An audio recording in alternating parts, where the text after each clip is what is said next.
Right now, the moment your dog opens their eyes in the morning, a silent, invisible biological alarm is going off inside their bloodstream.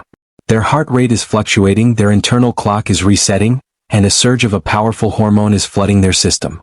Most dog owners think their pet wakes up bursting with pure joy. But neuroscience tells a very different story. In the first few minutes of the day, your dog is facing an intense, natural chemical spike, and how you react to them in those exact moments can completely shift their internal chemistry for hours to come. Visual CUE. A human hand gently reaches down to stroke the dog's head. The dog closes its eyes, stretching its front paws forward in luxury. This isn't poetic exaggeration, it's hard endocrinology. In peer-reviewed veterinary science, this phenomenon is known as the cortisol awakening response, CAR. Just like humans, a dog's cortisol levels, the primary hormone responsible for stress, alertness, and waking arousal, naturally peak the moment they wake up. They aren't just stretching. Their body is rapidly transitioning from deep rest to high environmental awareness. Visual CUE, clean, minimalist on-screen graphic showing a graph. A red line representing cortisol spikes rapidly in the morning, then drops smoothly as an icon of a human-dog interaction appears, replaced by a rising blue line labeled oxytocin. According to breakthrough data published in Applied Animal Behavior Science, positive human-dog interaction during this critical awakening window functions as a biological regulator.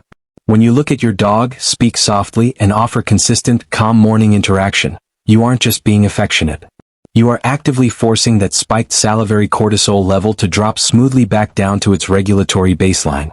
Simultaneously, this interaction triggers a massive release of plasma oxytocin, the anti-stress and bonding hormone, into your dog's bloodstream.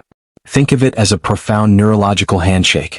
While it's a myth that the first 5 minutes of the morning permanently cement their emotional reality for the entire day, those initial interactions act as a metabolic buffer.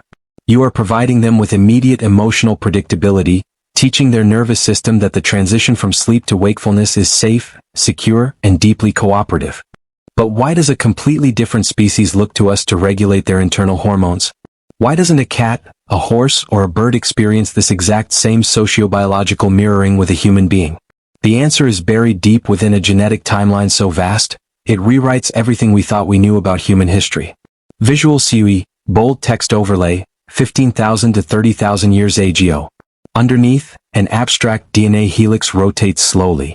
For decades, traditional history books claimed that dogs were domesticated around 10,000 years ago during the dawn of agriculture. Today, modern genomic research and advanced archaeological science have shattered that timeline. The latest genomic sequencing reveals that the genetic divergence between ancestral wolves and the precursors of our modern dogs occurred between 15,000 and 30,000 years ago. This means dogs were walking silently beside us through ice age blizzards long before we ever planted a single crop, built a permanent house, or invented the wheel. We did not simply fence them in, we co-evolved. Visual CUE, a split screen. On the left, a mother holding an infant looking down with a smile. On the right, a human looking down at their dog.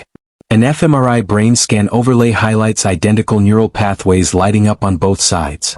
Through thousands of years of shared survival, dogs did not just become social animals. They transformed into what ethologists call a facultative social structure. They are biologically engineered to orient their entire psychological existence around social bonds with humans. In fact, modern canine behavioral science no longer uses dominance models to describe the human-dog relationship. Instead, scientists utilize the Ainsworth-Strange situation test, the exact same psychological evaluation used to measure the bond between human infants and their mothers. The data is undeniable. Dogs display human-directed attachment styles that completely mirror human children. When a dog looks at their human caregiver, they aren't looking at a pack leader or an alpha wolf. They are looking at a secure base. Their brain is wired to view you as the ultimate source of environmental safety, emotional regulation, and survival. If you want to truly understand how your dog experiences you and the world around them, you have to realize that they are living in an entirely separate dimension from us. We live in a world of sights and sounds. Your dog lives in a blinding, hyper-detailed cascade of invisible chemicals. To put it bluntly, your dog can smell things that you cannot even conceptualize. Olfactory receptor count comparison.